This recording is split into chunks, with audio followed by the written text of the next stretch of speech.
বলা হচ্ছে আল্লাহ রাসূল বলতেছেন, আমি যখন এভাবে জুব্বা তুললাম, ওই সাহাবী দেখার পরে বলি, রাসূলুল্লাহ, আমার পরিবার না খেয়ে আছে, আমিও না খেয়ে আছি, কিন্তু পেটে পাথর বান্দার মতন খিদা লাগে নাই। হুজুর, আমার চাইতো আপনি বেশি ক্ষুধার্ত। এই বলে যখন সাহাবী যাবার চাই, রাসূল ডাক দিলেন, আয় আয়। হুজুর ডাকে কি করবেন? ক্ষুধার পেটে এলা সান্ত্বনা কুলে বিটায়। আল্লাহ রাসূল বললেন, আয়। কাছে বসায় বললেন, আম্মা সাইলা ফালা তানহার। আল্লাহ কোরআনে বলেছে সাইলকারীকে ফিরিয়ে দেওয়া যায় না। কই হুজুর আপনি দিবেন কেমনে? আপনি তো ক্ষুধার জ্বালার পেটে পাথর বাঁধা আছেন। রাসূল কয়, আমি দিবার পারি না বলে কেউ নাই? আলী সঙ্গে সঙ্গে দৌড়াইছে, লব্বাইকা রাসূলুল্লাহ, তোমার এই ভাই 3 দিন হলে না খেয়ে আছে, আর বাড়িতে খাবার নাই। আলী বলতেছে, আমি তো 4 দিন হলে খাইনি। তো হামাক ডাকা লাভ কি? বলে, তোমাক ডাকার কারণ হলো আমি লিখতে পারি না, তুমি লিখতে পারো। সুবহানাল্লাহ। তাই বলে মনে করেন না আমাদের নবী মূর্খ নবী, তা কিন্তু মনে করা যাবে না। আল্লাহ রাসূল বলেছেন, ইন্নী বুইসতু মুআল্লিমান লিউতাম্মিমা মাকারিমাল আখলাক। বাংলাদেশের কোন একটা বক্তা বলেছিল আমাদের নবী মূর্খ ছিল, কিন্তু আমাদের নবী মূর্খ না। আমাদের নবী বলেছেন, আল্লাহ আমাকে ওস্তাদ করে দুনিয়াতে প্রেরণ করেছে। ইন্নী বুইসতু মুআল্লিমান, আমি প্রেরিত হয়েছি শিক্ষক হিসাবে। ধরে গেল সুবহানাল্লাহ। কি লিখবো? হযরত আলী বললেন, কি লিখবো ইয়া রাসূলুল্লাহ? আল্লাহর নবী বললেন, লেখো ওসমান, উপরে নাম লেখো ওসমান। তোমার কাছে এই লোকটা যাওয়া মাত্র তুমি তাকে 2000 টাকা দিয়া দিবে। অর্থমন্ত্রী, জোরেগণ কি মন্ত্রী? নিচে আমার নাম লেখো, নিচে আমার নাম লেখো। প্রেরিত কে? মুহাম্মাদুর রাসূলুল্লাহ। গরিব কয়, হুজুর 2 টাকা হলে আমার যথেষ্ট, এই 2000 আমি কি করবো? আল্লাহ রাসূল কয়, অল্প দান করার কাছে আমি পাঠাচ্ছি না। তো ওসমান গনির কাছে চিঠি নিয়ে গরিব সাহাবী হাজির, যাইয়া দেখে ওসমান গনি আর কেশিয়ার 2 জনের মধ্যে ঝগড়া লাগছে। ঝগড়া কিছুক্ষণ পরেই বলতেছে, এই বেটা 4 আনার হিসাব দে। সারাদিন কি হিসাব করিস? 4 আনার মিল কেন পড়তেছে না? কেশিয়ার খেলে সমানে পাতা উল্টায়, কিন্তু 4 আনার হিসাব পায় না। গরিব মনে মনে কয় চিঠির মধ্যে 2000 টাকা লেখা আছে, আর বেটা 4 আনার জন্য কেশিয়ারকে ধরছে। দিবি না? দিবে? চলে গেছে নবীর কাছে, গিয়া বলতেছে, রাসূলুল্লাহ, আপনি দিবার পারবেন না ঠিক আছে, কিন্তু এমন কৃপণের কাছে আমারে পাঠাইছেন যে 4 আনার জন্য কেশিয়ারকে ছাড়ে না। রাসূল বলে, তুমি কি চিঠি দিছো? কই, দেওয়ার তো আমি পরিবেশ পাইলাম না। আল্লাহ রাসূল বললেন, আবার যাও, আবার যাও। নবীর কথা মতো গরিব সাহাবী আবার গিয়েছেন ওসমানের কাছে, গিয়া দেখে কেশিয়ারের কপাল ঘাম টপ টপ করে পড়তেছে। কেশিয়ারের কপাল ঘাম টপ টপ করে পড়তেছে। আর ওসমান গনি কিছুক্ষণ পরে বলতেছে, বেটা 4 আনার হিসাব দে, হিসাব না দিলে তোর ছুটি নাই। গরিব কয়, আল্লাহ, 1-8 ঘন্টা হলে যেই বেটা 4 আনার হিসাব ছাড়ে না, উনি কোনোদিন 2000 টাকা দান করবে না। আপনারা বলেন তো, এই 4 আনার হিসাব কেন ওসমান ছাড়তেছে না? একটাই মাত্র কারণ হলো, আল্লাহ যাকে সম্পদ দিয়েছে তাকে হিসাব করা লাগবে। পাই টু পাই হিসাব করে 2.5 টাকা তাকে যাকাত দেওয়া লাগবে। যেরকম ঠিক কিনা? যদি মনে করেন 8 আনা 4 আনা এগুলোর হিসেবে দরকার নাই, তোর যাকাত হবি না। শতকরা কয় টাকা?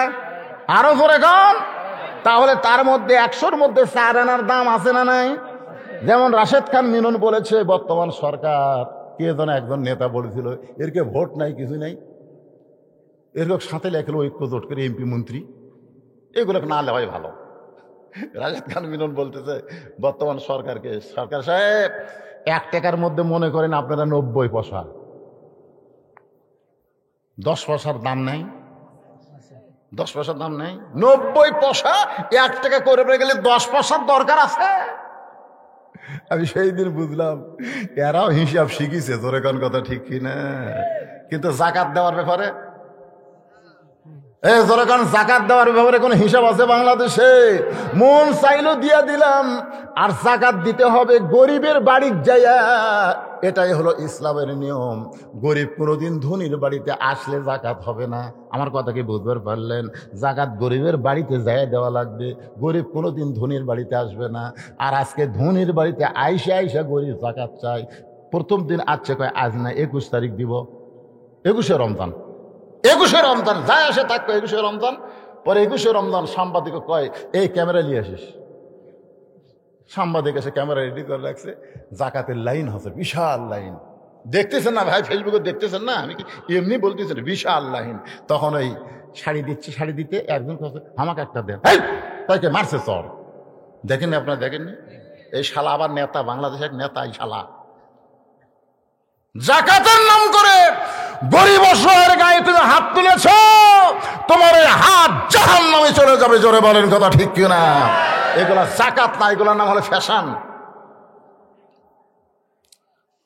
একটু মনোযোগ দিয়ে শুনবেন। ওসমান গনির এই অবস্থা দেখে গরিব সাহাবী মনে মনে চিন্তা করে, আবার যদি নবীর কাছে যাই, নবী আবার পাঠায় দিবে, দরকার নাই। কারণ না খায়া বসে থাকা যায়, না খায়া ঘোরা। আপনারা কি মনে করছেন না খায় ঘোরা যাবে? আমি দেখছি এক ফকির এক দরজা ভিক্ষা করে 2 দরজা বাদ দিয়ে আর এক দরজা যায়। আমি কইলাম কে রে ভাই, মাঝখানে 2 বাড়ির দরজা বাদ দিলা কেন? আমার কয় হুজুর আপনি তাহলে ভিক্ষা করেন। আমি বললাম ভিক্ষা করা লাগবে কেন? বলে হুজুর ভিক্ষার তো নামেননি, বুঝবেন না। এর আগে 2 বাড়ির দরজা কমপক্ষে 10 দিন ভিক্ষা চাচ্ছি, প্রত্যেক বাড়ি বলছে মাফ করো। তো যারা ফকিরের কাছে মাপ চায়, আপনি কি মনে করেন আমার সময়ের দাম নাই? আমি আল্লাহর রাস্তায় 2 বাড়ি তালাক দিছি, তালাক, 3 তালাক। যা তোর খে দরজা, আমি ফকিরা দাঁড়াবো না। চিন্তা করে দেখেন, ফকিরক যদি আপনি মাফ চান, তাহলে আপনি হলেন ফকিরের চাইতে বড় ফকির। একটু মনোযোগ দেন।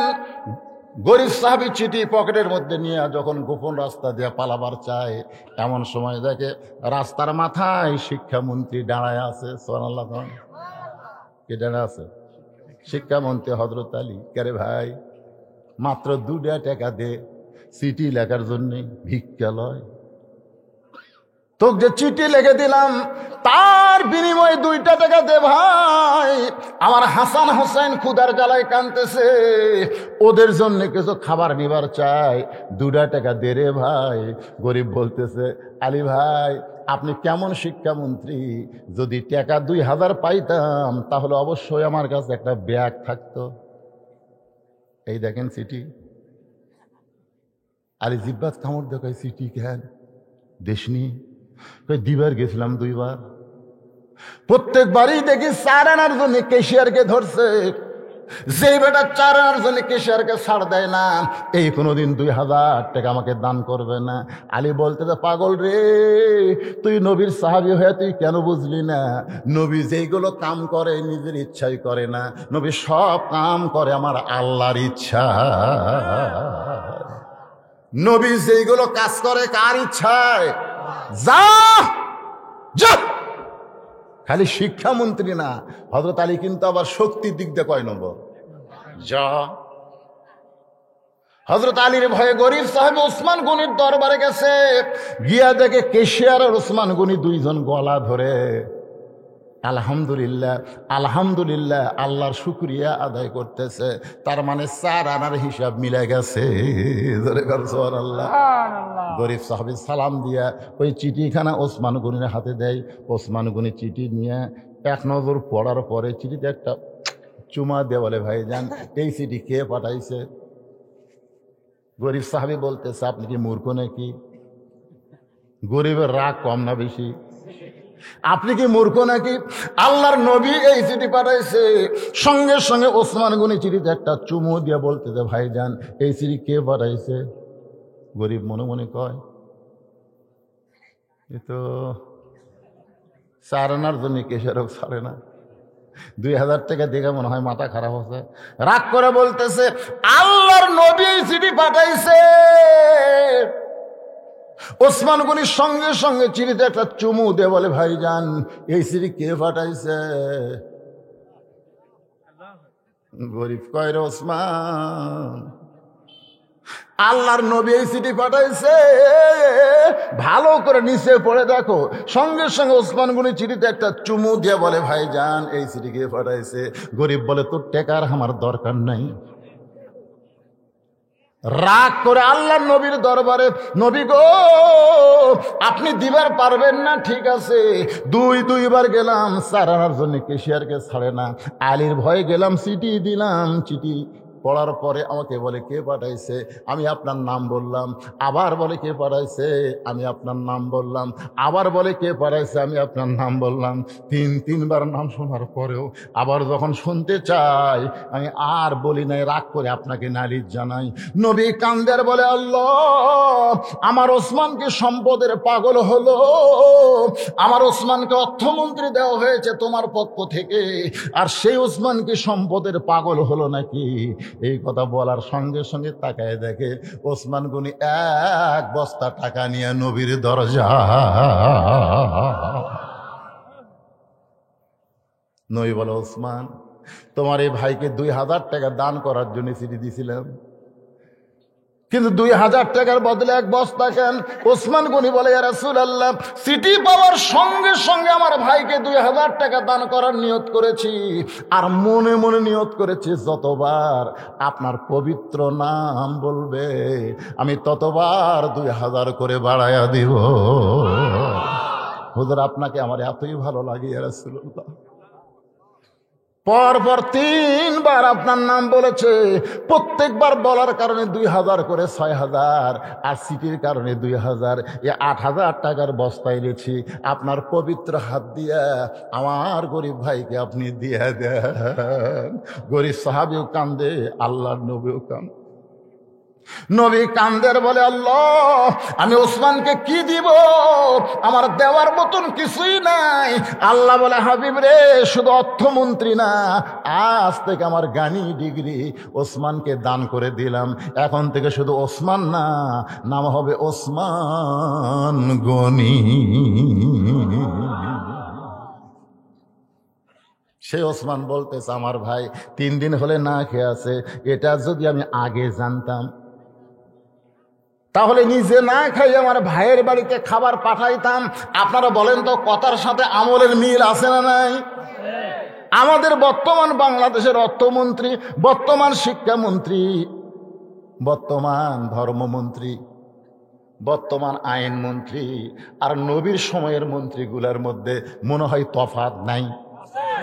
আচ্ছা, এই আইনমন্ত্রী কিন্তু এক সময় অর্ধ পৃথিবীর খলিফা হয়েছিল, ঠিক কিনা কোন? গভীর রাত্রে ঘুরতেছে মদিনায়।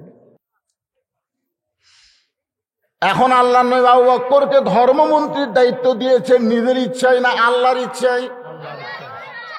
নবী মসজিদে নববীতে বসে আছেন, এমন সময় ফেরেশতা জিবরাইল এসে আল্লাহ নবীরে সালাম দিলেন, আসসালামু আলাইকা ইয়া রাসূলুল্লাহ। নবী সালামের উত্তর দিলেন। ফেরেশতা জিবরাইল বলেন, ইয়া রাসূলুল্লাহ এই সালামটা আমি দেইনি, এই সালামটা আল্লাহ তাআলা দিয়েছে আমার মাধ্যমে।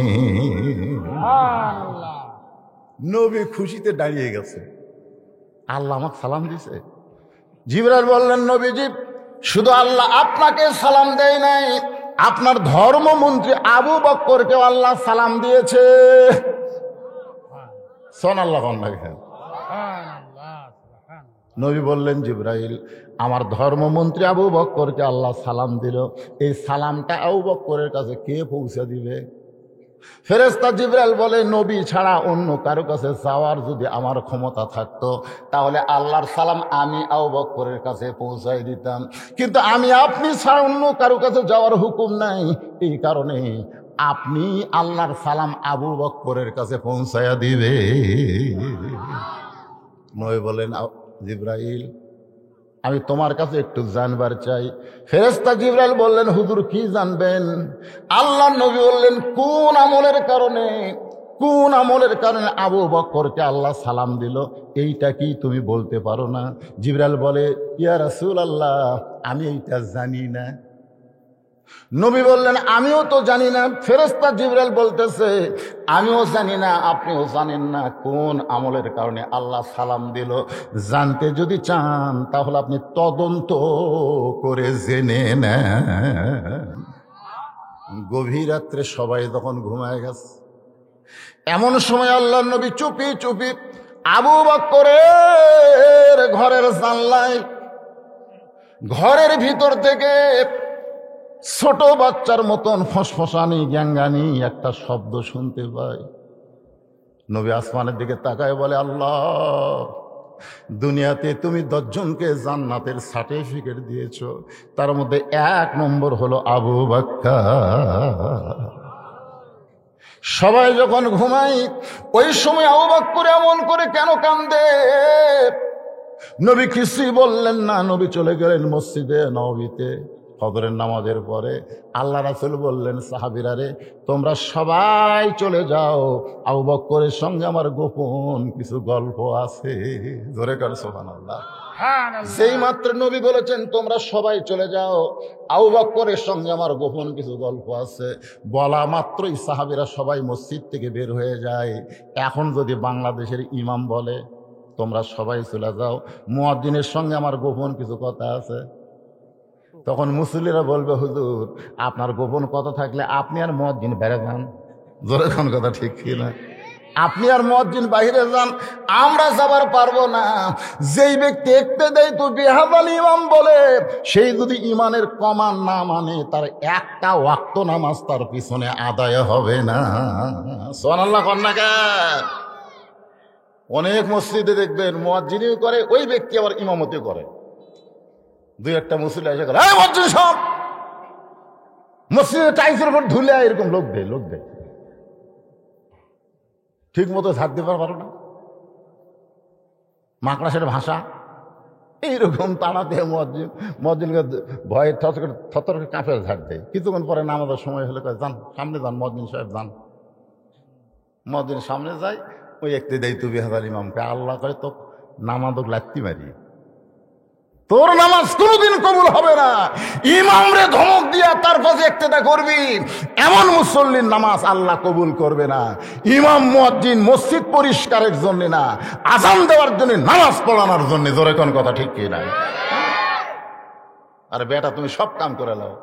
নবী নিজে মসজিদ ঝাড় দিয়েছে, আপনি জানেন? নবী নিজে মসজিদ ঝাড় দিয়েছে। হযরত ওমর ফারুক অর্ধ পৃথিবীর খলিফা হয়ে আল্লাহর ঘর মসজিদ নিজে ঝাড়ু দিয়েছে। কারণ দুনিয়ার কোন মানুষের ঘর না, ঘর কার? আল্লাহ। তুমি কি হছো কেশিয়া? তুমি সভাপতি হছো? মশাল্লি আছে সারা মাস কেশিয়ার সাহেব ইমামের পিছনে নামাজ পড়ে, আর যেই মাস শেষ হয় তখন ইমামকে কেশিয়ারের পাশে ঘোরা লাগে। মাস গেল, চাচা বেতন দেবে না, দেবো বারে 2 মাস হলে বেতন পায় না। এরকম মসজিদ আছে না? যায় কথা কন না কেন? আছে না? কোন পাথেও নিয়ে কবরে যাবেন, কি আমল করে কবরে যাবেন, কিন্তু যেদিন ডাক পড়িবে এই বিষয়টা সামনে নিয়ে আমি আপনাদের সামনে আলোচনা করতেছি, একটু মনোযোগ দিয়ে শুনবেন। সবাই যখন চলে গেল, আবু বকরকে নবী কাছে ডাক দিয়ে বলল, আবু বকর, এমন কি আমল করো যে আমল করার কারণে আরশের আল্লাহ তোমারে সালাম দেয়? যেই বলেছে এমন কি আমল করো যে আমল করার কারণে আরশের আল্লাহ তোমাকে সালাম দাও, বলাও সারা আবু বকর দিয়ে আল্লাহ তাআলা কাঁদতে কাঁদতে বেহুশ হয়ে গেছে। নবী চমকে গেল। আল্লাহ সালাম দেওয়ার কথা শুনে আনন্দ না করে কান্দে কেন? হুঁশ ফিরে আলে বলো, কান্দো কেন? বলে এই অদমকে আল্লাহ কেন সালাম দিল আমি জানি না। সুবহানাল্লাহ। চেয়ারম্যান সাহেব আপনাকে সালাম দিলে আপনি চা খানার কোন চেয়ারম্যান আমাকে সালাম দেয় রে, আর এমপি দিলে তো ওর। আর 1 লোক হচ্ছে মোবাইল কেবলই ফোন করে বাজে উঠছে, ধরেছে প্রধান, আসসালামু আলাইকুম, আমাকে প্রধানমন্ত্রী সালাম দিতে। ওই কয় ওয়ালাইকুম আসসালাম, আপনি কেমন আছেন? একটা কথা শোনে না হুজুর, খালি সালাম দেখো এই দেয়। বললাম পাগলা, এটা সব মোবাইল একটা রেকর্ড করে দিয়েছে, প্রধানমন্ত্রী মাঝে মধ্যে এরকম একটু শুভেচ্ছা দেয়, সালাম দেয় ঠিকই কিন্তু লেয় না। কথা কম না কেন, দেয় ঠিকই লেয় না। সালাম দেওয়া হলো সুন্নত, আর নেওয়া কি সুন্নত আদায় করে কিন্তু ওয়াজিব। এটা একটা তামাশা। জোরে জান, এটার নাম কি? তামাশা। তুমি সালাম দিবে কিন্তু সালাম নিবে না। আল্লাহর বান্দার একটু মনোযোগ দিয়ে শুনবেন। আবু বকর বলে, রাসূলুল্লাহ কোন আমলের কারণে আরশের আল্লাহ আমারে সালাম দেয় আমি জানি না। নবী বললেন, আমি জানি। আবু বকর বলে, হুজুর কেমনে জানলেন? বলে, সবাই যখন ঘুমাইয়াছিল তোমার ঘরের জানলার পাশে দাঁড়ায়া তোমার কান্নার শব্দ আমি শুনতে পেয়েছি। আবু বকর বলো তো, সবাই যখন ঘুমায় যায় তুমি তখন কান্দো কেন? আবু বকর কেন কান্দো বলে? আবু বকর বলে, রাসূলুল্লাহ আপনি হুকুম করেছেন এশার নামাজের পরে তোমরা ঘুমায়া যাও, এশার নামাজের পরে তোমরা গাল গল্প করো না, বরং তোমরা ঘুমিয়ে যাও।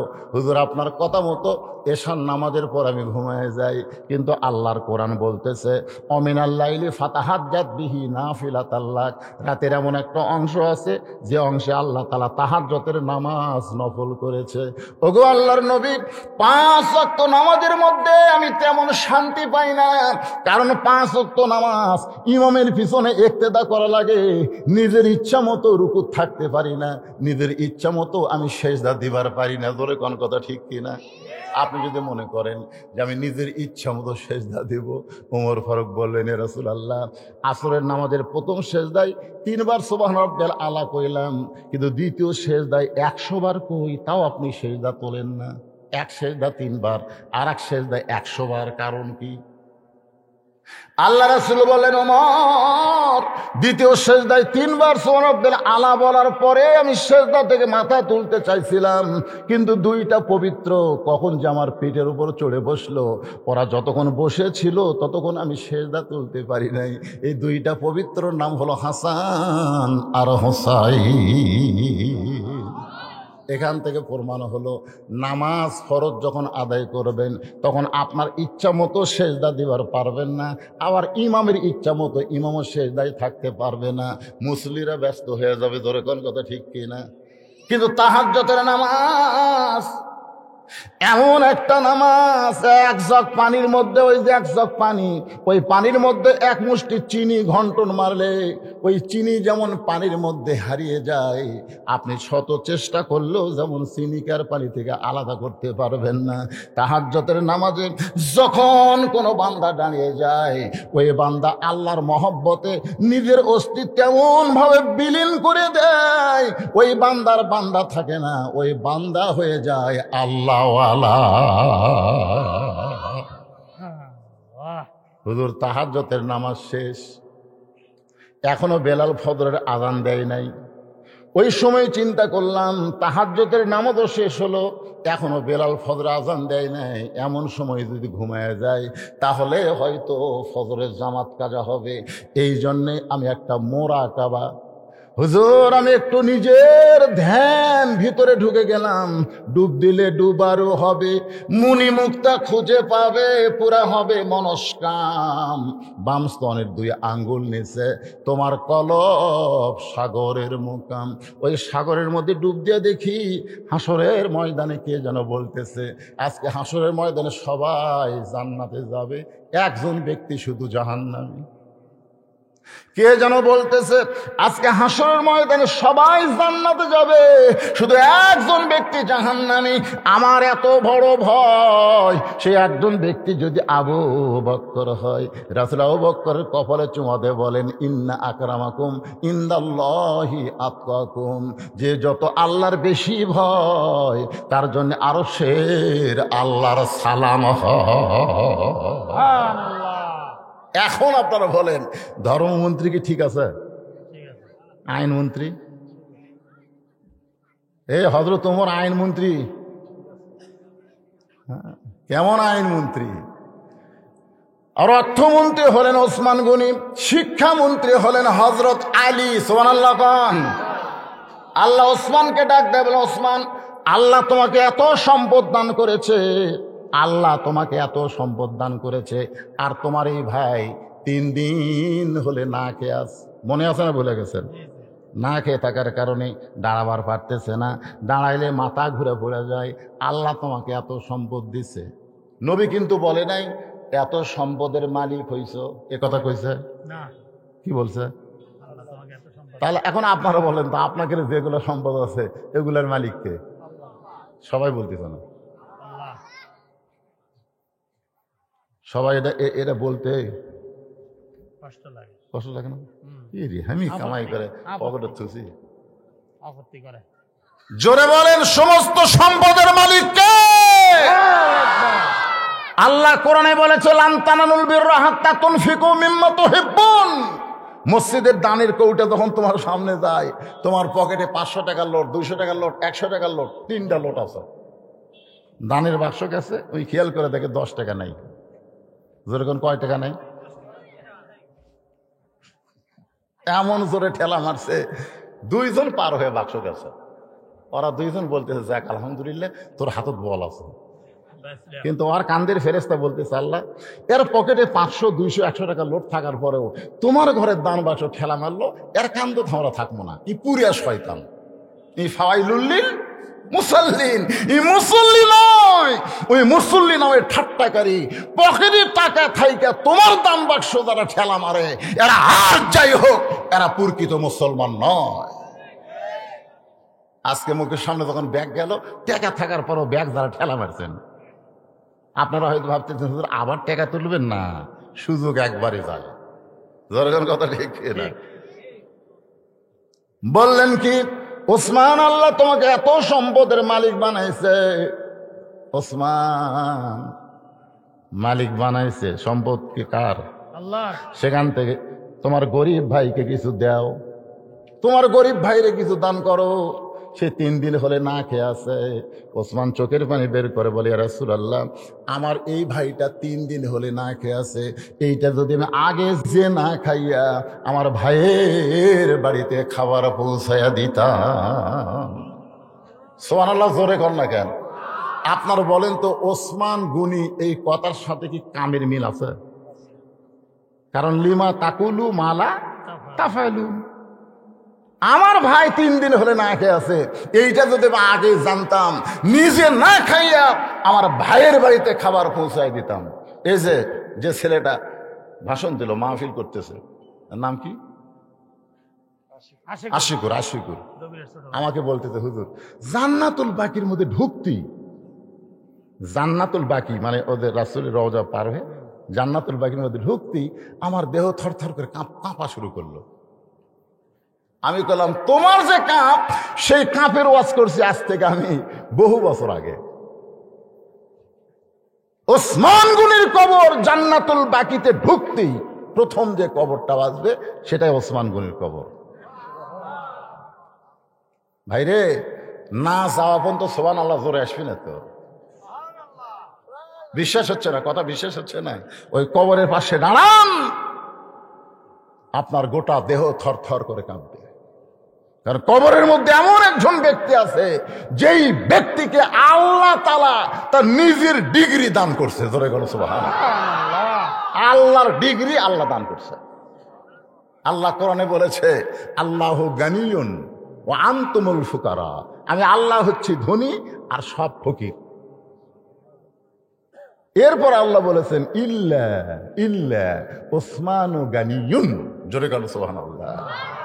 শুধু আমি আল্লাহ একলাই ধনী না, আর একটা ধনী আছে। ধনী আছে একটা আল্লাহ আরশে, আর একটা ধনী আছে জমিনে। জোরে বলো সুবহানাল্লাহ। সাহাবীরা বললেন, ইয়া রাসূলুল্লাহ, আল্লাহ ধনী আমরা মানি, কিন্তু ওসমান গনি ধনী, এইটা কেমনে হলো একটু জানতে চাই। রাসূল বললেন, তাহলে শোনো, আমি নবী একদিন বসে আছি মসজিদে নববীর ভিতরে, এমন সময় একজন সাহাবী এসে আমার কাছে বললেন, ইয়া রাসূলুল্লাহ, আমার বাড়িতে কোনো খাবার নাই, যদি পারেন তাহলে আল্লাহর হস্তে একটু সাহায্য করেন। সঙ্গে সঙ্গে নবী এইভাবে জুব্বা তুললেন, তাকায় দেখে নবী ক্ষুধার জ্বালায় পেটে পাথর বাঁধা বসে আছে। পেটে কি বাঁধিছে? আমাকে নবী কিন্তু ক্ষুধার জ্বালায় পেটে পাথর বাঁধে। তারপরে আমরা কিন্তু বলি সাইয়েদেনা। সাইয়েদেনা মানে কি? এই এখনই দর্শে পড়লেন না, আল্লাহুম্মা সাল্লি আলা সাইয়্যিদিনা। সাইয়্যিদিনা মানে হলো আমাদের নেতা। দরুদের মধ্যে আপনি নবীকে নেতা বলবেন, আর বাস্তবে অন্য একজন নেতার পিছনে চামচাগিরি করবেন। আপনি যতই দরুদ পড়েন আল্লাহর দরবারে কবুল হবে না। এই জন্য স্লোগান দেব, আমার নেতা তোমার নেতা। আল্লাহ দেখেন তো কারা কারা বলতেছেন, আল্লাহ দেখেন তো। আল্লাহ আপনি জানেন একটা স্লোগানের কারণে কবরের মধ্যে যখন প্রশ্ন করবে ওমান নবীকা, তোমার নবীকে, নবী তখন বলবে শুভ গোসার মাহফিলে আমাকে যারা বিশ্ব নেতার আসন দিয়েছে আমি তাদেরকে উম্মত হিসেবে গ্রহণ করে নিলাম। এ দুনিয়ার মেম্বার চেয়ারম্যান জবান খুলে দেওয়া লাগবে। হুজুরের সামনে কিছু লোক আছে মর্দে মুজাহিদ, তুই মুয়া নেতা না রে, যেই নেতা লাইলাতুল মেরাজে জান্নাত দেখবার গেছে, আর ফেরেশতা জিবরাইল বলতেছে হুজুর আপনি যদি বাইরে না হন আল্লাহ আপনাকে বাইর করে দিবে না। নবী এই যে কথা একবার কইছিস খবরদার, আর কইস না। জিবরাইল কয় হুজুর আমি ভালো কথা বললাম, দুনিয়া হলো কষ্টের জায়গা। যেই দুনিয়াতে আপনার চাচা মরে গেছে, আপনার খাতিদা মারা গেছে, তাইফের ময়দানে পাথর খাচ্ছেন, সেই দুনিয়াতে না যে আপনি জান্নাতে থাকেন, আর যদি বার না হন সালামুন আলাইকুম তিবতুম ফাদখুলুহা খালিদিন। আল্লাহ রাসূল বলে জিবরাইল আল্লাহ যদি আমাকে বলতো জান্নাতে থাকার জন্য ঢোকেন, আমি জান্নাতে ঢুকতামই না। আমি শুধু জান্নাত দেখার জন্য ঢুকছি, আমার উম্মতের জন্য আল্লাহ কেমন জান্নাত বানাতে, আমার জন্য না, আমার উম্মতের জন্য কেমন জান্নাত বানাইছে এই জান্নাত দেখার জন্য ঢুকছি। আমি যেন বলতে পারি তোমাদের জন্য আল্লাহ এইভাবে সুন্দর করে জান্নাত বানাইছে, আমি সেই দিন জান্নাতে ঢুকবো যেদিন আমার সমস্ত উম্মতেরা জান্নাতে হবে। আর হামাকের গুলা ভোট পায় সংসদে গেলি আর হামাকের কথা মনে থাকে না, কথা কন না গে সেলার পাশে ঘরে না। স্লোগানটা একটু সাইজ মতো দিবেন, এক স্লোগানে যেন বিশ্বনবী আমাদের কবরে উম্মত হিসেবে গ্রহণ করে নেয়। দিবার পারবেন? গলা সাইজ দিয়ে আমার নেতা তোমার নেতা বিশ্বনবীর চরিত্র, এরা তো শিখা দিছে গতবার। ফুলের মতো তো এই এলের স্যামসা কয় না আমার নেতার চরিত্র ফুলের মতো পবিত্র, নামাজ পড়ে না একক, তো ধরে কোন কথা ঠিক না। এটা কেন ফুলের চাইতে? একটা স্লোগান দেন, সবাই দেন, বিশ্ব নবীর চরিত্র লিল্লাহে তাকবীর। একটু মনোযোগ দিয়ে শোনেন, ওসমান গনি সম্পর্কে বলা হচ্ছে, আল্লাহ রাসূল বলতেছেন আমি যখন এভাবে জুব্বা তুললাম ওই সাহাবী দেখার পরে বলি রাসূলুল্লাহ আমার পরিবার না খেয়ে আছে, আমিও না খেয়ে আছি, কিন্তু পেটে পাথর বান্ধার মতন খিদা লাগে নাই। হুজুর আমার চাইতো আপনি বেশি ক্ষুধার্ত। এই বলে যখন সাহাবী যাবার চাই রাসূল ডাক দিলেন, আয় আয়। হুজুর ডাকে কি করবেন? ক্ষুধার পেটে এলা সান্ত্বনা কুলে বিটায়। আল্লাহ রাসূল বললেন আয়। কাছে বসায় বললেন আম্মা সাইলা ফালা তানহার। আল্লাহ কোরআনে বলেছে সাইলকারীকে ফিরিয়ে দেওয়া যায় না। হুজুর আপনি দিবেন কেমনে? আপনি তো ক্ষুধার জ্বালার পেটে পাথর বান্ধা আছেন। রাসূল কয় আমি দিবার পারি না বলে কেউ নাই। আলী সঙ্গে সঙ্গে দৌড়াইছে, লব্বাইকা রাসূলুল্লাহ, তোমার এই ভাই 3 দিন হলে না খেয়ে আছে, এর বাড়িতে খাবার নাই। আলী বলতেছে আমি তো 4 দিন হলে খাইনি। তো হামাক ডাকা লাভ কি? বলে তোমাক ডাকার কারণ হলো আমি লিখতে পারি না, তুমি লিখতে পারো। সুবহানাল্লাহ। তাই বলে মনে করেন না আমাদের নবী মূর্খ নবী, তা কিন্তু মনে করা যাবে না। আল্লাহ রাসূল বলেছেন ইন্নী বুইসতু মুআল্লিমান লিউতাম্মিমা মাকারিমাল আখলাক। বাংলাদেশের কোন একটা বক্তা বলেছিল আমাদের নবী মূর্খ ছিল, কিন্তু আমাদের নবী মূর্খ না। আমাদের নবী বলেছেন আল্লাহ আমাকে ওস্তাদ করে দুনিয়াতে প্রেরণ করেছে। ইন্নী বুইসতু মুআল্লিমান, আমি প্রেরিত হয়েছি শিক্ষক হিসাবে। জোরে গান সুবহানাল্লাহ। কি লিখবো? হযরত আলী বললেন কি লিখবো ইয়া রাসূলুল্লাহ? আল্লাহর নবী বললেন লেখো ওসমান, উপরে নাম লেখো ওসমান। তোমার কাছে এই লোকটা যাওয়া মাত্র তুমি তাকে 2000 টাকা দিয়া দিবে। অর্থমন্ত্রী, জোরেগণ কি মন্ত্রী, নিচে আমার নাম লেখো, নিচে আমার নাম লেখো, প্রেরিত কে? মোহাম্মদুর রাসূলুল্লাহ। গরিব কয় হুজুর 2 টাকা হলে আমার যথেষ্ট, এই 2000 আমি কি করব? আল্লাহ রাসূল কয় অল্প দান করার কাছে আমি পাঠাচ্ছি না। তো ওসমান গনির কাছে চিঠি নিয়ে গরিব সাহাবী হাজির, যাইয়া দেখে ওসমান গনি আর কেশিয়ার দুইজনের মধ্যে ঝগড়া লাগছে। ঝগড়া কিছুক্ষণ পরে বলতেছে, এই বেটা 4 আনার হিসাব দে, সারাদিন কি হিসাব করিস, 4 আনার মিল কেন পড়তেছে না? কেশিয়ার খেলে সমানে পাতা উল্টায়, কিন্তু 4 আনার হিসাব পায় না। গরিব মনে মনে কয় চিঠির মধ্যে 2000 টাকা লেখা আছে, আর বেটা 4 আনার জন্য কেশিয়ারকে ধরছে। দিবি না? দিবে? চলে গেছে নবীর কাছে, গিয়া বলতেছে, রাসূলুল্লাহ আপনি দিবার পারবেন না ঠিক আছে, কিন্তু এমন কৃপণের কাছে আমার পাঠাইছেন যে 4 আনার জন্য কেশিয়ারকে ছাড়ে না। রাসূল বলে, তুমি কি চিঠি দিছো? কই দেওয়ার তো আমি পরিবেশ পাইলাম না। আল্লাহ রাসূল বললেন, আবার যাও, আবার যাও। নবীর কথা মতো গরিব সাহাবী আবার গিয়েছেন ওসমানের কাছে, গিয়া দেখে কেশিয়ারের কপাল ঘাম টপ টপ করে পড়তেছে, কেশিয়ারের কপাল ঘাম টপ টপ করে পড়তেছে। আর ওসমান গনি কিছুক্ষণ পরে বলতেছে, বেটা 4 আনার হিসাব দে, হিসাব না দিলে তোর ছুটি নাই। গরিব কয়, আল্লাহ 1-8 ঘন্টা হলে যেই বেটা 4 আনার হিসাব ছাড়ে না, উনি কোনোদিন 2000 টাকা দান করবে না। আপনারা বলেন তো, এই 4 আনার হিসাব কেন ওসমান ছাড়তেছে না? একটাই মাত্র কারণ হলো, আল্লাহ যাকে সম্পদ দিয়েছে তাকে হিসাব করা লাগবে, পাই টু পাই হিসাব করে 2.5 টাকা তাকে যাকাত দেওয়া লাগবে। যেরকম ঠিক কি না? যদি মনে করেন 8 আনা 4 আনা এগুলো হিসেবে দরকার নাই, তোর যাকাত হবি না। শতকরা কয় টাকা? আরো পরে কম। তাহলে তার মধ্যে 100-র মধ্যে 4 আনার দাম আছে না নাই? যেমন রাশেদ খান মিনন বলেছে, বর্তমান সরকার, কে যেন একজন নেতা বলেছিল, এরকে ভোট নাই, কিছু নাই, এরকম সাথে লেখলো ঐক্য জোট করে এমপি মন্ত্রী, এগুলো না লেওয়াই ভালো। রাশেদ খান মিনন বলতেছে বর্তমান সরকারকে, সরকার সাহেব 1 টাকার মধ্যে মনে করেন আপনারা 90 পয়সা, 10 পয়সার দাম নাই, 10 পয়সার দাম নাই, 90 পয়সা 1 টাকা করে গেলে 10 পয়সার দরকার আছে। আমি সেই দিন বুঝলাম এরাও হিসাব শিখিছে, তোর কোন কথা ঠিক কিনা। কিন্তু যাকাত দেওয়ার ব্যাপারে, যাকাত দেওয়ার ব্যাপারে কোন হিসাব আছে বাংলাদেশে? মন চাইলো দিয়া দিলাম, আর যাকাত দিতে হবে গরিবের বাড়ির যাইয়া। এটাই হলো ইসলামের নিয়ম। গরিব কোনোদিন ধনীর বাড়িতে আসলে যাকাত হবে না। আমার কথা কি বুঝতে পারলেন? যাকাত গরিবের বাড়িতে যাইয়া দেওয়া লাগবে, গরিব কোনোদিন ধনীর বাড়িতে আসবে না। আর আজকে ধনীর বাড়িতে আইসা গরিব যাকাত চাই। প্রথম দিন আসছে, কয় আজ না 21 তারিখ দিব, 21শে রমজান, 21শে রমজান যায় আসে থাকতো, 21শে রমজান। পরে 21শে রমজান সাংবাদিক কয়, এই ক্যামেরা নিয়ে আসিস। সাংবাদিক এসে ক্যামেরা রেডি করে রাখছে, যাকাতের লাইন হচ্ছে, বিশাল লাইন। দেখতেছেন না ভাই, ফেসবুকে দেখতেছেন না, আমি কি এমনি বলতেছেন, বিশাল লাইন। তখন ওই শাড়ি দিচ্ছে, শাড়ি দিতে একজন আমাকে একটা দেন, তাইকে মারছে চর। দেখেননি আপনারা? দেখেননি? এই শালা আবার নেতা, বাংলাদেশের নেতা, এই শালা যাকাতের নাম করে গরিব অসহায়ের গায়ে তুমি হাত তুলেছ, তোমার এই হাত জাহান্নামে চলে যাবে। জোরে বলেন কথা ঠিক কিনা? এগুলা যাকাত না, এগুলোর নাম হলো ফ্যাশন।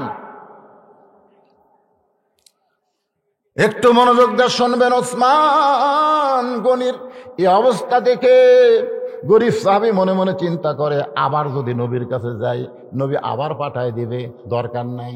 কারণ না খায়া বসে থাকা যায়, না খায়া ঘোরা। আপনারা কি মনে করছেন না খায় ঘোরা যাবে? আমি দেখছি এক ফকির 1 দরজা ভিক্ষা করে 2 দরজা বাদ দিয়ে আর 1 দরজা যায়।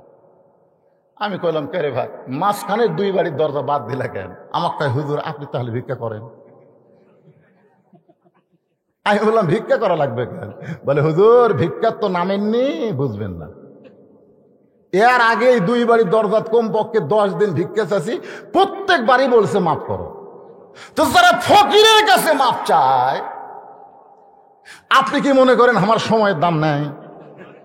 আমি আল্লাহর রাস্তায় 2 বাড়ি তালাক দিছি, তালাক, 3 তালাক, যা তোর খেয়ে দরজাত আমি ফকির আর দাঁড়াবো না। চিন্তা করে দেখেন, ফকিরক যদি আপনি মাফ চান তাহলে আপনি হলেন ফকিরের চাইতে বড় ফকির। একটু মনোযোগ দেন। গরিব সাহাবী চিঠি পকেটের মধ্যে নিয়ে যখন গোপন রাস্তা দিয়ে পালাবার চায়, এমন সময় দেখে রাস্তার মাথায় শিক্ষামন্ত্রী দাঁড়ায় আছে। সুবহানাল্লাহ। কে দাঁড়ায় আছে? শিক্ষামন্ত্রী হযরত আলী। কে ভাই, মাত্র 2 টাকা দে চিঠি লেখার জন্য, ভিক্ষা লয়। তোকে যে চিঠি লিখে দিলাম তার বিনিময়ে 2 টাকা দে ভাই। আমার হাসান হোসেন ক্ষুধার জ্বালায় কাঁদতেছে, ওদের জন্য কিছু খাবার নিবার চাই, 2 টাকা দে রে ভাই। গরিব বলতেছে, আলী ভাই আপনি কেমন শিক্ষামন্ত্রী, যদি টাকা 2000 পাইতাম তাহলে অবশ্যই আমার কাছে একটা ব্যাগ থাকতো। এই দেখেন চিঠি। আলী জিব্বাত কামড় দেখায়, চিঠি কেন দেশনি? দিবার গেছিলাম 2 বার, প্রত্যেকবারই দেখি 4 আনার জন্য কেশিয়ারকে ধরছে। যে বেটা 4 আনার জন্য কেশিয়ারকে ছাড় দেয় না, এই কোনোদিন 2000 টাকা আমাকে দান করবে না। আলী বলতে, পাগল রে, তুই নবীর সাহাবী হয়ে তুই কেন বুঝলি না? নবী যেইগুলো কাম করে নিজের ইচ্ছাই করে না, নবী সব কাম করে আমার আল্লাহর ইচ্ছা।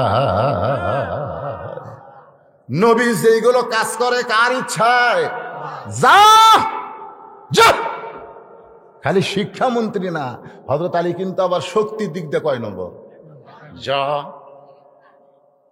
হযরত আলীর ভয়ে গরিব সাহেব ওসমান গনির দরবারে গেছে, গিয়া দেখে কেশিয়ার আর ওসমান গনি 2 জন গলা ধরে আলহামদুলিল্লাহ আলহামদুলিল্লাহ আল্লাহর শুকরিয়া আদায় করতেছে। তার মানে 4 আনার হিসাব মিলে গেছে। সুবহানাল্লাহ। গরিব সাহাবী সালাম দিয়া ওই চিঠিখানা ওসমান গনির হাতে দেয়। ওসমান গনি চিঠি নিয়ে 1 নজর পড়ার পরে চিঠিতে একটা চুমা দিয়ে বলে, ভাই যান এই চিঠি কে পাঠাইছে? গরিব সাহাবী বলতেছে, আপনি কি মূর্খ নাকি? গরিবের রাগ কম না বেশি? আপনি কি মূর্খ নাকি? আল্লাহর নবী এই চিঠি পাঠাইছে। সঙ্গে সঙ্গে ওসমান গনি চিঠিতে একটা চুমু দিয়ে বলতেছে, ভাইজান এই চিঠি কে পাঠাইছে? গরিব মনে মনে কয়, এ তো 4 আনার জন্য কেশারও ছাড়ে না, 2000 টাকা দেখে মনে হয় মাথা খারাপ হচ্ছে। রাগ করে বলতেছে, আল্লাহর নবী এই চিঠি পাঠাইছে। ওসমান গনির সঙ্গে সঙ্গে চিঠিতে একটা চুমু দিয়ে বলে, ভাইজান এই চিঠি কে পাঠাইছে? গরিব কয়, রে ওসমান, আল্লাহর নবী এই চিঠি পাঠাইছে। ভালো করে নিচে পড়ে দেখো। সঙ্গে সঙ্গে ওসমান গনি চিঠিতে একটা চুমু দিয়ে বলে, ভাইজান এই চিঠি কে পাঠাইছে? গরিব বলে, তোর টাকার আমার দরকার নাই। রাগ করে আল্লাহর নবীর দরবারে, নবী গো আপনি দিবার পারবেন না, ঠিক আছে। 2বার গেলাম, 4 আনার জন্য কেশিয়ারকে ছাড়ে না। আলীর ভয়ে গেলাম, চিঠি দিলাম। চিঠি পড়ার পরে আমাকে বলে, কে পাঠাইছে? আমি আপনার নাম বললাম। আবার বলে, কে পাঠাইছে? আমি আপনার নাম বললাম। আবার বলে, কে পাঠাইছে? আমি আপনার নাম বললাম। 3বার নাম শোনার পরেও আবার যখন শুনতে চাই, আমি আর বলি নাই, রাগ করে আপনাকে নালিশ জানাই। নবী কান্দের বলে, আল্লাহ আমার ওসমানকে সম্পদের পাগল হলো, আমার ওসমানকে অর্থমন্ত্রী দেওয়া হয়েছে তোমার পক্ষ থেকে, আর সেই ওসমানকে সম্পদের পাগল হলো নাকি? এই কথা বলার সঙ্গে সঙ্গে তাকায় দেখে ওসমান গনি 1 বস্তা টাকা নিয়ে নবীর দরজা। নবী বলে, ওসমান তোমার এই ভাইকে 2000 টাকা দান করার জন্য চিঠি দিয়েছিলাম, কিন্তু 2000 টাকার বদলে 1 বস্তা কেন? ওসমান গনি বলে, ইয়া রাসূলুল্লাহ চিঠি পাওয়ার সঙ্গে সঙ্গে আমার ভাইকে 2000 টাকা দান করার নিয়ত করেছি, আর মনে মনে নিয়ত করেছি যতবার আপনার পবিত্র নাম বলবে আমি ততবার 2000 করে বাড়ায়া দিব। হুজুর আপনাকে আমার এতই ভালো লাগে ইয়া রাসূলুল্লাহ। পরপর 3বার আপনার নাম বলেছে, প্রত্যেকবার বলার কারণে 2000 করে 6000, আর সিটির কারণে 2000, 8000 টাকার বস্তা এনেছি। আপনার পবিত্র হাত দিয়া আমার গরিব ভাইকে আপনি দিয়ে দেন। গরিব সাহাবীও কান্দে, আল্লাহর নবীও কান্দে। নবী কান্দের বলে, আল্লাহ আমি ওসমানকে কি দিব, আমার দেওয়ার মতন কিছুই নাই। আল্লাহ বলে, হাবিব রে, শুধু অর্থমন্ত্রী না, আজ থেকে আমার গানি ডিগ্রি ওসমানকে দান করে দিলাম। এখন থেকে শুধু ওসমান না, নাম হবে ওসমান গনি। সে ওসমান বলতেছে, আমার ভাই 3 দিন হলে না খেয়ে আছে, এটা যদি আমি আগে জানতাম তাহলে নিজে না খাই আমার ভাইয়ের বাড়িতে খাবার পাঠাইতাম। আপনারা বলেন তো, কথার সাথে আমলের মিল আছে না নাই? আমাদের বর্তমান বাংলাদেশের অর্থমন্ত্রী, বর্তমান শিক্ষামন্ত্রী, বর্তমান ধর্মমন্ত্রী, বর্তমান আইনমন্ত্রী আর নবীর সময়ের মন্ত্রীগুলোর মধ্যে মনে হয় তফাৎ নাই? আচ্ছা, এই আইনমন্ত্রী কিন্তু এক সময় অর্ধ পৃথিবীর খলিফা হয়েছিল, ঠিক কিনা কোন? গভীর রাত্রে ঘুরতেছে মদিনায়। অর্ধ পৃথিবী মানে কি বুঝতেছেন? আমার আগে আমার ভাগ্নে, আপনাদের গ্রামের ছেলে বলল, দাউদ নবী ছিল অর্ধ পৃথিবীর খলিফা। দাউদ নবী অর্ধ পৃথিবীর খলিফা ছিল না, বাদশাহ ছিল। জোরে কোন ঠিক কিনা? বাদশাহ। আর উমর ফারুক ছিল খলিফা। খলিফার বাদশার মধ্যে তফাৎ আছে না নাই? সুলাইমান বাদশাহ, সুলাইমান কিন্তু খলিফা না, সুলাইমান হলো বাদশাহ। তার তখ্তে সুলাইমানের ঘটনা কইলে সারা রাত চলে যাবে, এত বিলাসবহুল। জোরে কোন কথা ঠিক কে কথা কন না কেন? আর উমর ফারুক বাদশাহ ছিলেন না, উমর ফারুক হলেন খলিফা। সারা রাত ঘুরতেছে মানুষের দুঃখ কষ্ট দেখার জন্যে। তাঁবুর মধ্যে কি হয়, কাছে গিয়ে দেখে বাচ্চা কাঁদতেছে মা মা বলে, আর মা বলতেছে, গোস্ত সিদ্ধ হলেই তোদের খাবার দিব, গোস্ত সিদ্ধ হলেই তোদের খাবার দিব। এত রাত হয়ে যায়, হযরত ওমর চিন্তায় পড়ে গেল, এত রাত হয়ে গেল, গোস্ত সিদ্ধ হয় না। দুম্বার গোস্ত হলে 8 ঘন্টা লাগবে, আর যদি ওটের গোস্ত হয় বড় দূর 1 ঘন্টা লাগবে। এত গভীর রাত হয়ে গেল, গোস্ত সিদ্ধ হয় না। ওমর ফারুক অর্ধ পৃথিবীর খলিফা। এই শোনেন, এখনকার নেতা আর তখনকার নেতা, দুনিয়ার নেতা আর কোরআনের নেতা কম বেশি আছে না নাই? জোরে কেন আছে? মা মারে, তোমার 2টা বাচ্চা ক্ষুধার জ্বালায় কান্দে, এখন পর্যন্ত তোমার গোস্ত সিদ্ধ হয় না, কি গোস্ত সিদ্ধ করো? মেয়েটা তাঁবুর মধ্যে থেকে বলতে, পথিক তোমার রাস্তা দিয়ে তুমি চইলা যাও, তুমি কেন লোকমা দিছা? ওমর ফারুক বলে, মা একটু কি বলা যায় না তুমি কেমন মা? বলে, আমি হলাম ওদের মা, আমার বাড়ি হলো ইয়ামিন দেশে। আমি শুনতে পাইছি মদিনার খলিফা হযরত ওমর খুব ভালো মানুষ। আমার 2টা এতিম বাচ্চাকে নিয়ে আমি মদিনায় ওমর ফারুকের কাছে যাব, কিন্তু বিকেল বেলায় এত মানুষের ভিড়, আমি ওমরের কাছে যাইতে পারি নাই। আমার 2টা বাচ্চা নিয়ে মদিনার মধ্যে আমি তাঁবু টাঙ্গাইছি, সকাল হলেই ওমরের কাছে যাব। কিন্তু ক্ষুধার জ্বালায় বাচ্চা 2টা যখন কান্দে, আমি চিন্তা করলাম এদের সান্ত্বনা স্বরূপ আমি ঘুমানোর আগ পর্যন্ত পাতিলে পানি আর পাথর দিয়ে নিচে আগুন লাগাইছি, আর বলতেছি গোস্ত সিদ্ধ হলেই খাবার দিব। হয়তো এই কথা শুনতে শুনতে ওরা 2 ভাই ঘুমায় যাবে, কিন্তু এদের পেটে এত খিদা, এরা ঘুমাতে পারতেছে না। আমার মনে হয় সকাল হওয়ার আগে আমার 2টা বাচ্চা আর দুনিয়াতে থাকবে না। সঙ্গে সঙ্গে অর্ধ পৃথিবীর খলিফা হযরত ওমর, যিনি নবীর সময় ছিল আইনমন্ত্রী, মারছে দৌড়, এক দৌড়ে গিয়ে বলে, আসলাম দরজা খোল। বাইতুল মালের দরজা খোলার পরে বলে, বড় বস্তা আমার মাথায় উঠে দে। আসলাম বলে, আপনি হলেন খলিফা, আমি হলাম চাকর। ওমর কয়, আসলাম রে, আমি হলাম সব চাইতে বড় চাকর, তাড়াতাড়ি আমার মাথায় বস্তা উঠায় দে। মাথায় বস্তা উঠানোর পর ওমর ফারুক খুব জোরে জোরে দৌড়াই। পিছন দিক থেকে আসলাম ডাকতে বলে, আপনি বস্তা মাথায় নিয়ে দৌড়াতে গেলে পড়ে যাবেন, আপনার কষ্ট হবে। ওমর ফারুক কান্দের বলে, আসলাম রে, সময় মতো যদি কাছে যাবার না পারি তাহলে জাহান্নামের আগুনে ওমরকে পড়তে হবে। এক দৌড়ে গিয়ে ডাক দিলেন, মা রুটি আর হালুয়া তৈরি করো। মা রুটি হালুয়া তৈরি করে যখন ওমরকে দেয়, অর্ধ পৃথিবীর খলিফা হযরত ওমর 2টা এতিম বাচ্চাকে 2 উরাতের উপরে রেখে উঠে হালুয়া ছিঁড়ে যখন মুখে দেয়, বাচ্চা খায়, মুচকি মুচকি হাসে। ওমর ফারুকের মুখের দিকে তাকায়। ওমর ফারুক কান্দের বলে, আল্লাহ এই গুনাহগারকে তুমি মাফ করে দিও, এই অধমকে তুমি মাফ করে দিও, এই অধমকে তুমি জাহান্নামের আগুনে জ্বালায়ও না। তাঁবুর ভিতর থেকে মহিলা কান্দার বলে, কে গো তুমি? জাহান্নামের কথা তুমি কেমনে বলো? যখন আমার এতিম বাচ্চার কেউ নাই, তুমি তখন বাবার দরদ দিয়ে তাদের মুখে খাবার তুলে দাও। তুমি নিজকে অধম কেন বলতেছ? তোমার জায়গায় যদি উমরের জায়গায় আল্লাহ তোমাকে মদিনার খলিফা বানাইতো, তাহলে আল্লাহ তাআলা মদিনাকে জান্নাত ঘোষণা করতো। আইন মন্ত্রী হযরত ওমর, কি আইন তাদের মধ্যে ছিল! অর্ধ পৃথিবীর খলিফা হওয়ার পরেও তারা নবীর সেই আদর্শকে ভোলে নাই। ওসমান গনি বলেন, ইয়া রাসূলুল্লাহ, আমি জানলে না খাই আমার ভাইকে খাবার দিতাম। আপনারা বলেন তো, কথার সাথে কাজের মিল আছে না নাই? এ ধরে কোন আছে না নাই? রাসূল বললেন, এই সাহাবী, আজকের মতো তুমি বসেই নামাজ পড়ো, কারণ লা ইউকাল্লিফুল্লাহু নাফসান ইল্লা উসআহা। তোমার কষ্ট হবে এমন কিছু ইসলাম তোমাকে সাফায়া দেয়নি। তুমি দাঁড়াবার পারবা না, তুমি বসেই নামাজ পড়ো। সুবহানাল্লাহ কন না কেন? দাঁড়ানোর যদি শক্তি না থাকে, জোর করে দাঁড় করানো যাবে? আল্লাহ কি বলছে? কুমুরিল্লাহি অনিতি, দাঁড়াও। নামাজে যে কয়টা ফরজ আছে তার মধ্যে একটা ফরজ কি?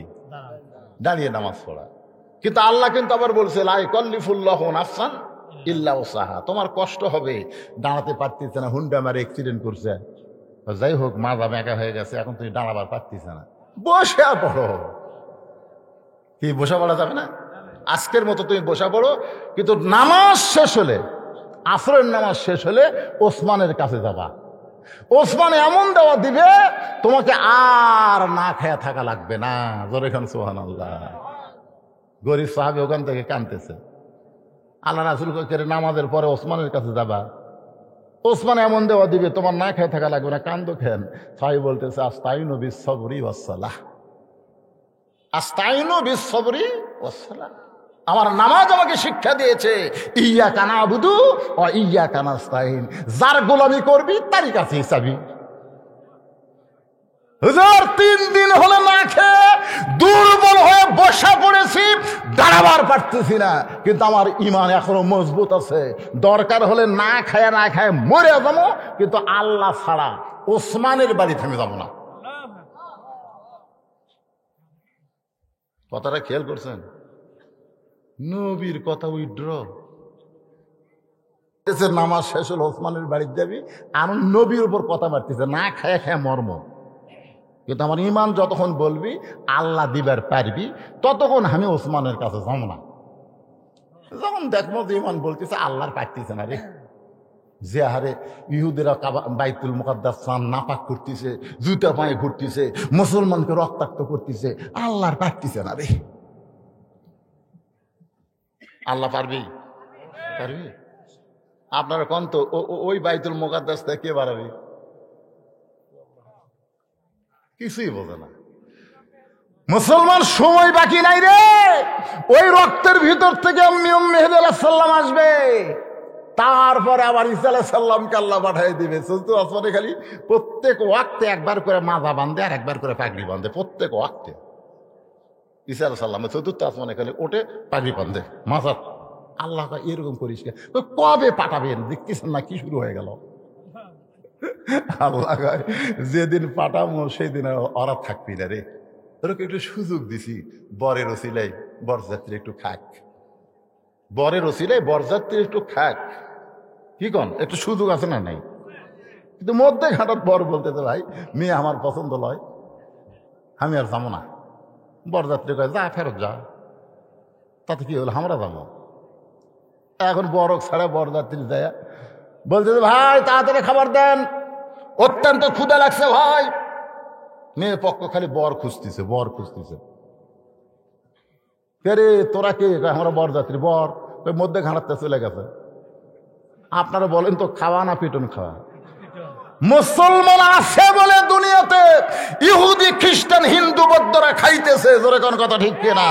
মুসলমান না থাকলে তোরকে সুপাত খাওয়া যাবি না রে। কিন্তু তোরা বুঝবার পারতেছিস না, অযথা মুসলমানকে হত্যা করতেছিস। এরা হলো তোদের রেজেকের একটা ওসিলা।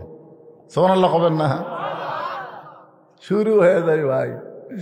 আমার বড় মেয়ে যখন আর মায়ের উকুন বাসে, তখন আমি দেখি উকুন বাসা, দেখ মেয়ে মানুষের উকুন বাসা দেখছেন তো, আমার বড় মেয়ে ওর মায়ের উকুন বাঁচতেছে, আমি সিয়াল নিয়ে বসে থেকে দেখতেছি। কিন্তু আগে একটা বার মা মা মা এটা ফুতালি, মা ফুতালি, আবার তাউলাত মারে। আর যখন মা মা এটা ঢেলা ঢেলা, ও ঢেলা, তখন লোকেরও বললি মায়ের কানের কাছে এসে পুটুস।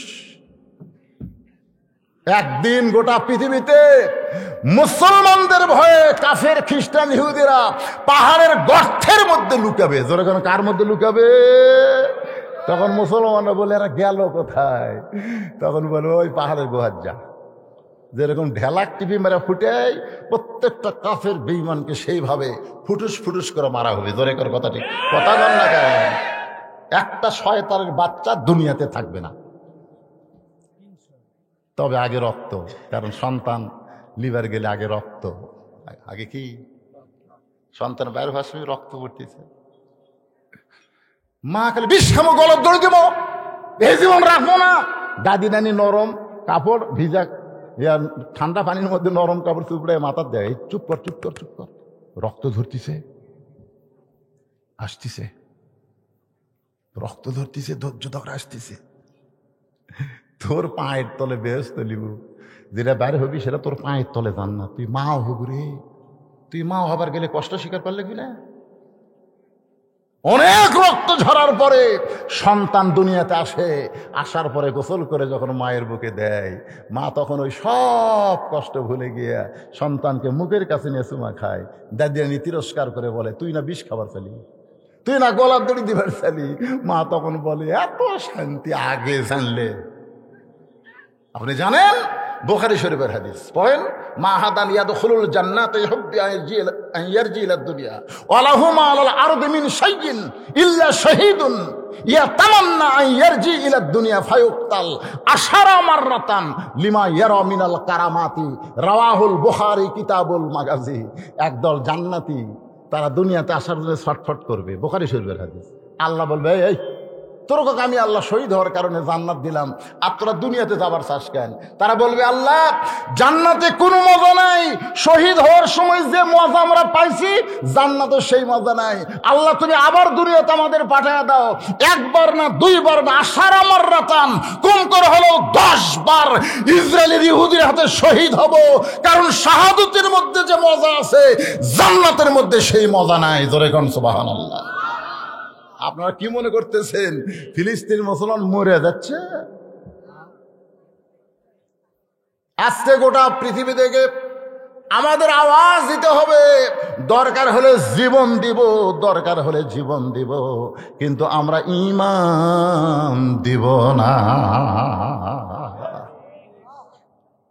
আল্লাহ রাসূল যেই বলছে দরকার হলে মরে যাব, কিন্তু মনে নাই ওসমানের দরজাত যাব না। সঙ্গে সঙ্গে আল্লাহ নেই বললেন তোমরা একটু রাস্তা করে দাও, আমি সাহাবীর কাছে যাবার চাই। নবী মেহরাব থেকে ওই দুর্বল সাহাবীর দিকে রওনা দিচ্ছে। এ ভাই কি মনোযোগ দিয়ে শুনতেছেন না?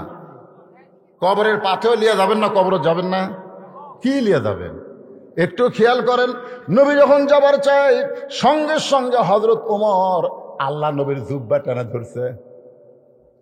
আইন মন্ত্রী, জোরেগণ কি মন্ত্রী, জুব্বা টানা ধরে বলতেছে ইয়া রাসূলুল্লাহ আপনি যদি হুকুম দেন তাহলে আমি ওকে আপনার কাছে নিয়ে আসতেছি। আপনি কেন যাবেন? আপনার জুতার পরশে আল্লাহর আরশ ধন্য হয়, আপনাকে যাওয়া লাগবে না, আপনি হুকুম দেন আমি ওকে আপনার কাছে নিয়ে আসতেছি। আল্লাহ রাসূল বলে ওমর তুমি দুই চোখ দিয়ে শুধু দুর্বল সাহাবী দেখতেছো, ইয়ানজুরু বিনুরিল্লাহ, একটা বার নজর করে দেখো। সঙ্গে সঙ্গে উমর ফারুক নজর করে দেখে, থর থর করে কাঁপতে কাঁপতে মসজিদে পড়ে যায়।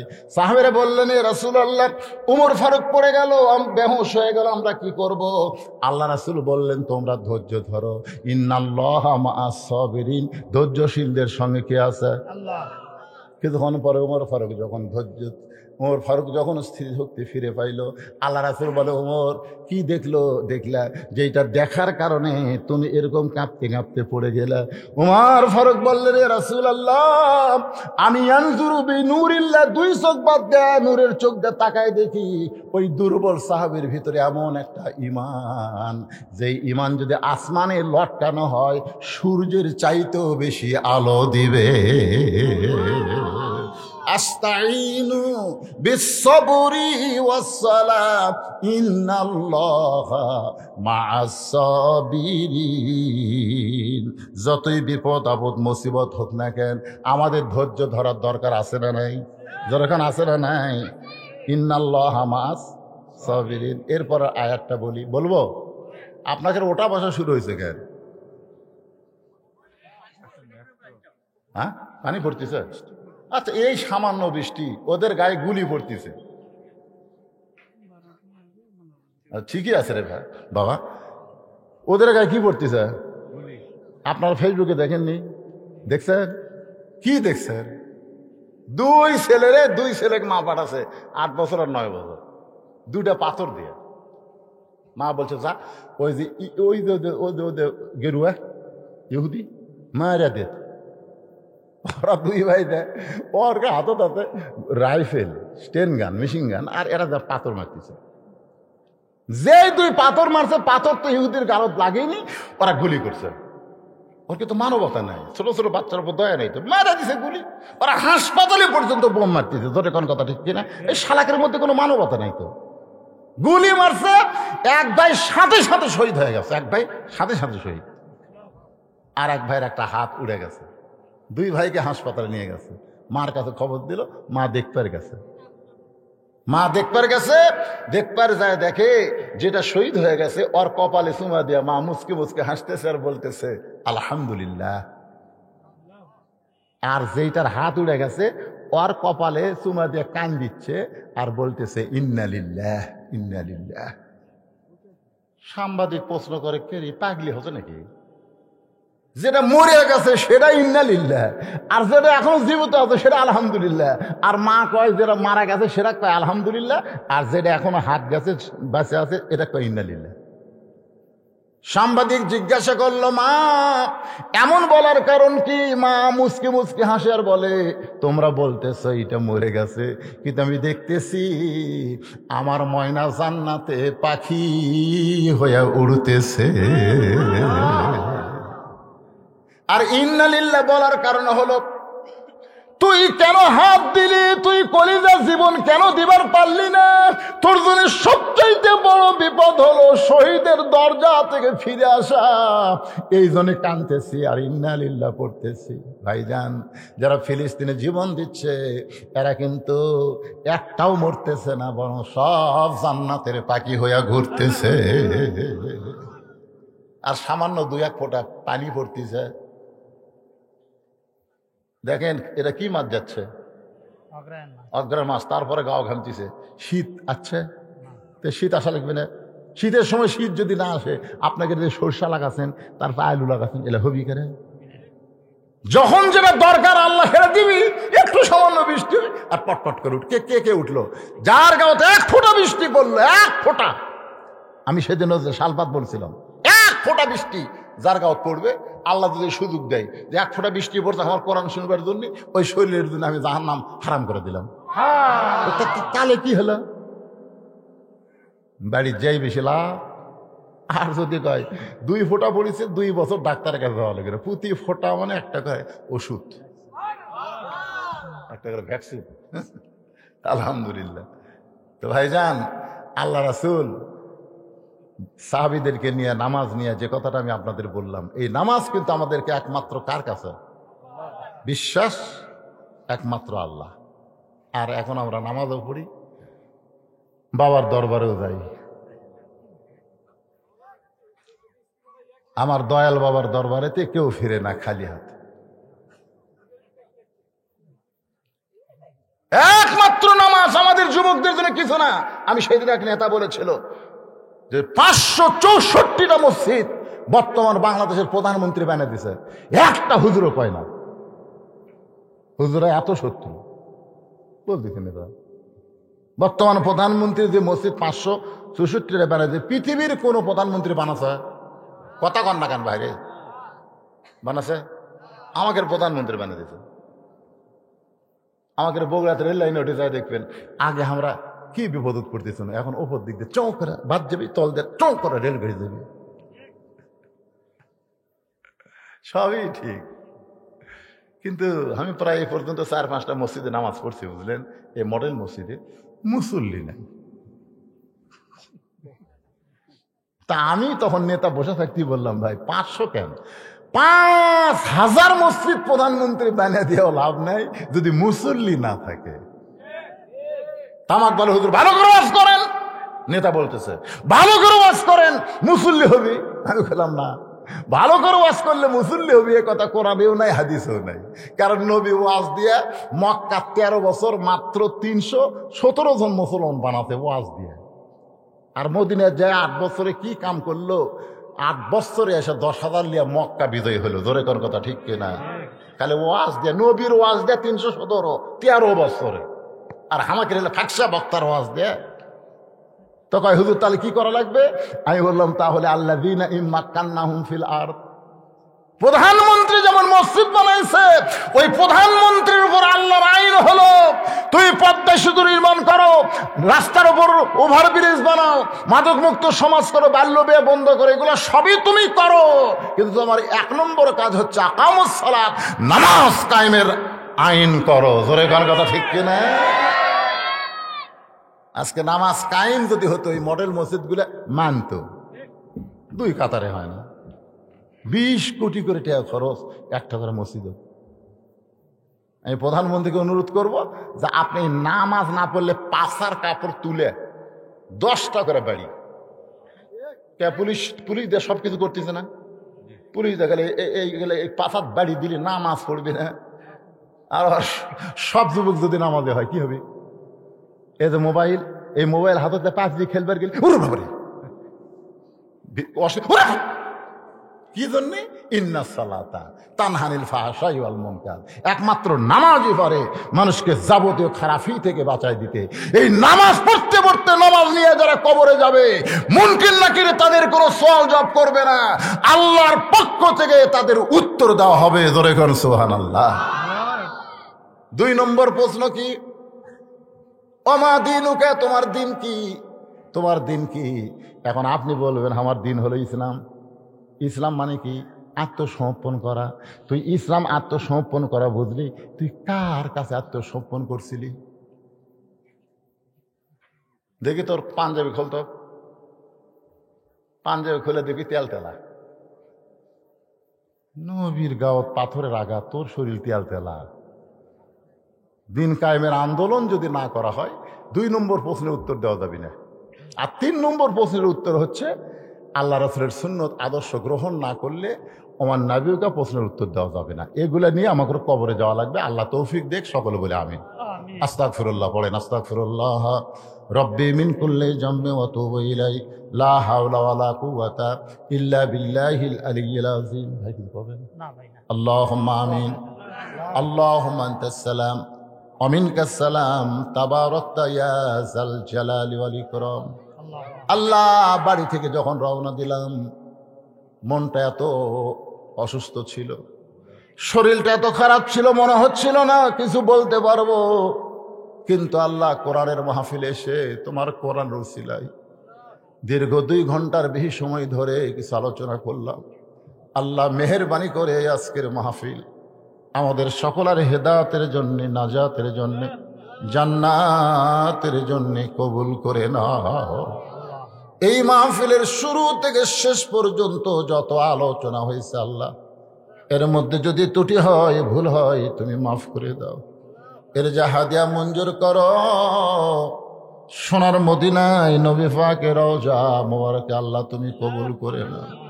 তামাম আম্বিয়াই কেরাম, আসহাবে কেরাম, তাবিনী কেরাম, তাবা তাবিনী কেরাম, তামাম পৃথিবীর মাটির নিচে যত মুমিন মুমিনা শুয়ে আছে আল্লাহ সকলের আরওয়াহ পরে হাদিয়া কবুল করে। মাবুদ, আমরা যারা হাত তুলেছি আমাদের জনম দুঃখনী মা যাদের কবরে চলে গেছে আল্লাহ, ছোট্ট একটা শব্দ হলো মা, এই নামের মধ্যে যে কি মধু, যাদের মা নাই তারাই বুঝতেছে। এই দরদের মা যাদের কবরে গেছে আল্লাহ মেহেরবানি করে মায়ের কবরটাকে জান্নাতের টুকরা বানিয়ে দাও আল্লাহ। আমাদের যাদের মা জীবিত আছে, খাস করে আমার অসুস্থ মা, আল্লাহ সেই মাটাকে তুমি পুরোপুরি সুস্থতা দান করো আল্লাহ। আমি সহ আমরা যারা বাবা হারা এতিম হয়ে গেছি আল্লাহ, আমাদের বাবা যাদের কবরে চলে গেছে আল্লাহ মেহেরবানি করে বাবার কবরকে জান্নাতের টুকরা বানিয়ে দাও আল্লাহ। দাদা দাদি নানান আত্মীয় স্বজন যারা কবরে গেছে কবরবাসীদের মাফ করে দাও আল্লাহ। যেই যুবকেরা কষ্ট করে মেহনত করে এত সুন্দর আয়োজন করেছে এই শুভগাছা গোরস্থান, আল্লাহ যদি কবর হয় নতুন গোরস্থান করেছে, এরপরেও যদি কবর হয় সেই কবরগুলোকে জান্নাতের টুকরা বানিয়ে দাও। টাকা পয়সা দিয়া সহযোগিতা করলো, বুদ্ধি পরামর্শ দিয়া আল্লাহ যারা কষ্ট করে এত সুন্দর মঞ্চ এত সুন্দর ডেকোরেটর করেছে আল্লাহ, তাদের সকলকেই তুমি কবুল করো আল্লাহ। আজকের মাহফিলের একজন দোয়ার জন্য 2000 টাকা এখন দান করছে আল্লাহ, দান কবুল করো। আজকের মাহফিলের সম্মানিত সভাপতি, আজকের মাহফিলের সম্মানিত সহসভাপতিগুলো, আজকের মাহফিলের প্রধান অতিথি বিশেষ অতিথিবৃন্দ, আজকের মাহফিলে গোরস্থান কমিটির সভাপতি, গোরস্থান কমিটির সেক্রেটারি, কেশিয়ার, আল্লাহ সকলকেই তুমি জান্নাতি কবুল করো। পর্দার অন্তরালের মা বোনেরা আবিদা সালিহা পর্দা নিচে কবুল করে মা ফাতেমার চরিত্র দান করো। ও মা, আপনাদের 1 নম্বর আমল কিন্তু পর্দা। বহু ওয়াজ করেছি মাদের জন্যে, আজকে হয়তো মায়েদের ওয়াজ করি নাই, নামাজের ওয়াজ করেছি মা। এই নামাজ পড়বার গেলে আপনারা কেমন করে শরীরে কাপড় দেন, ঠিক সেইভাবে কাপড় পরে আপনারা থাকলে আপনাদের পর্দা হয়ে যাবে। আল্লাহ আমার মা বোনদের ফাতেমার মতো কবুল করে নাও আল্লাহ। আমি অসুস্থ, আমার মতো যারা অসুস্থ আল্লাহ সবাইকে সুস্থতার নিয়ামত দান করো। আমার শামসুল ভাই অসুস্থ আল্লাহ, যারাই অসুস্থ আল্লাহ, গত বছর সভাপতি যার নাম ছিল অসুস্থ ছিল, দোয়া করে গেছিলাম কিন্তু মারা গেছে ভাইটা আমার আল্লাহ, তার জন্য আজকেও দোয়া করি আল্লাহ আমার কল ভাইকে তুমি জান্নাতের উচ্চ মাকাম দান করো আল্লাহ। কে কোন নিয়ত করে হাত তুলেছে যুবকের আমিন আমিন করতেছে আল্লাহ। সমস্ত যুবকদেরকে তুমি 5 ওয়াক্ত নামাজি হিসেবে কবুল করো আল্লাহ। মিডিয়া ভাইদেরকে কবুল করো আল্লাহ। এই মিডিয়া যেন গোটা বিশ্বময় কোরআনের কথা, ইমানের কথা, আমলের কথা, নামাজের কথা প্রচার করতে পারে আল্লাহ। এদের হালাল কামাইয়ের একটা পথ তুমি খোলাসা করে দাও আল্লাহ। সুবহান রাব্বিকা রব্বিল ইজ্জাতি আম্মা ইয়াসিফুন ওয়া সালামুন আলাল মুরসালিন ওয়ালহামদুলিল্লাহি রাব্বিল আলামিন। ওয়াজাল আখিরাতি কালিমাতুনা ইনদাল মাউত লা ইলাহা ইল্লাল্লাহু মুহাম্মাদুর রাসূলুল্লাহ সাল্লাল্লাহু আলাইহি ওয়াসাল্লাম। বৃষ্টি হবে না, বৃষ্টি নিয়ে কোনো টেনশন করেন না, বাড়ি পর্যন্ত চলে যাবেন ইনশাআল্লাহ। আলহামদুলিল্লাহ।